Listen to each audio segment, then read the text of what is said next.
Glory be to the God, the Father, the Son, and the Holy Spirit. आमेन। पिता, पुत्र और पवित्र आत्मा की महिमा हो। Amen. Hope you all are doing good. आशा करता हूं कि आप भले चंगे हैं।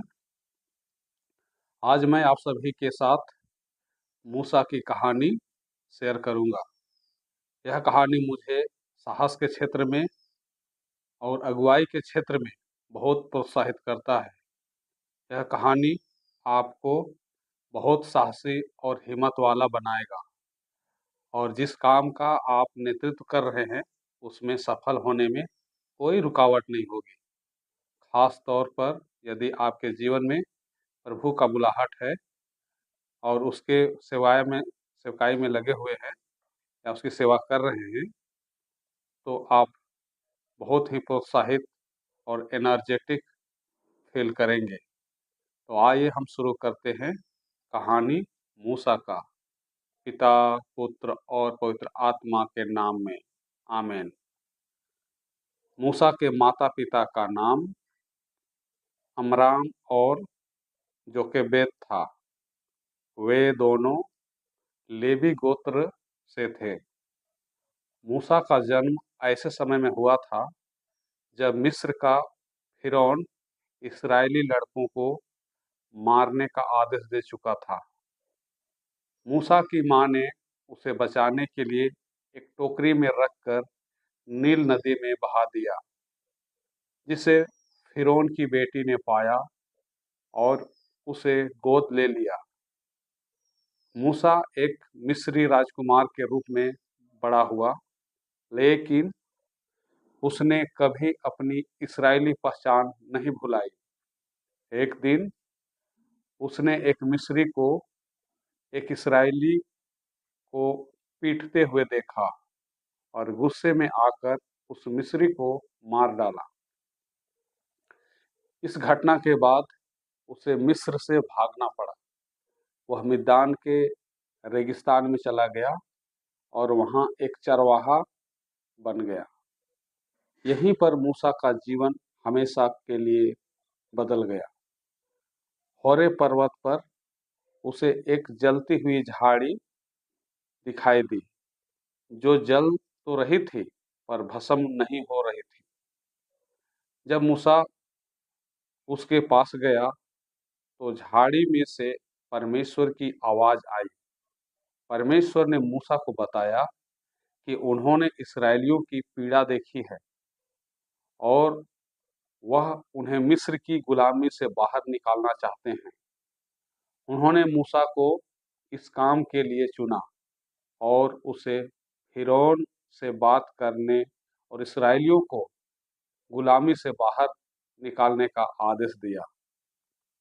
यह मूसा और परमेश्वर के बीच के गहरे रिश्ते की शुरुआत थी, जहां परमेश्वर ने मूसा से सीधे तौर से बात की।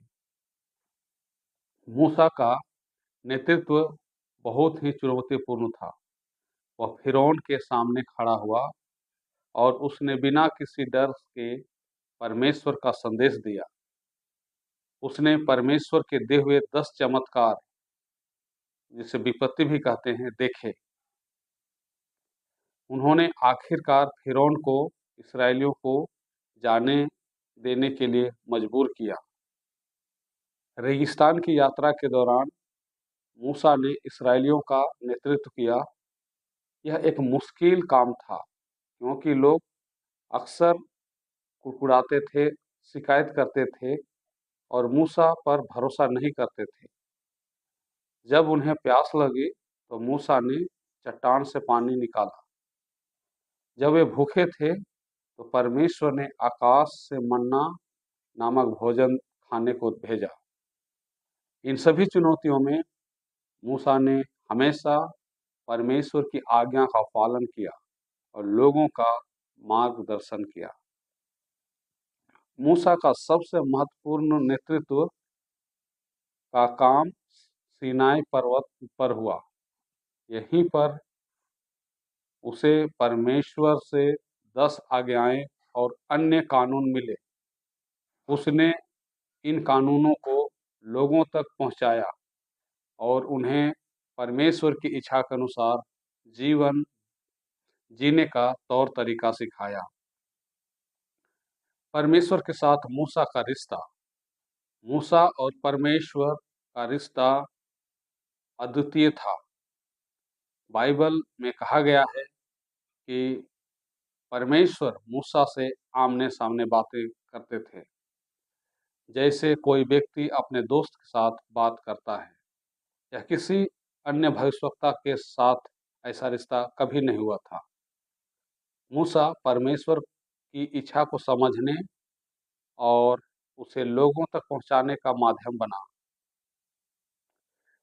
वह एक ऐसा व्यक्ति था जिसे परमेश्वर पर पूरा भरोसा था, भले ही उसे खुद पर संदेह था।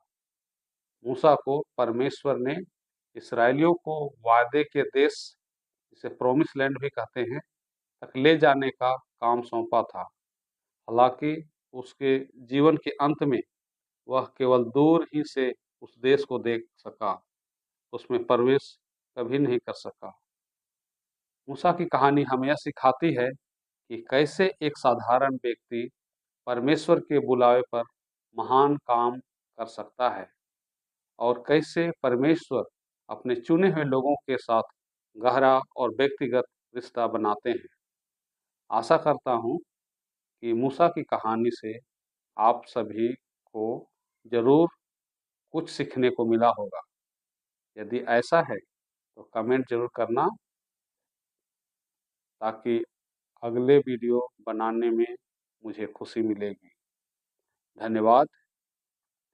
परमेश्वर पिता का अनुग्रह आप सबके साथ सदैव होते रहे। आमीन।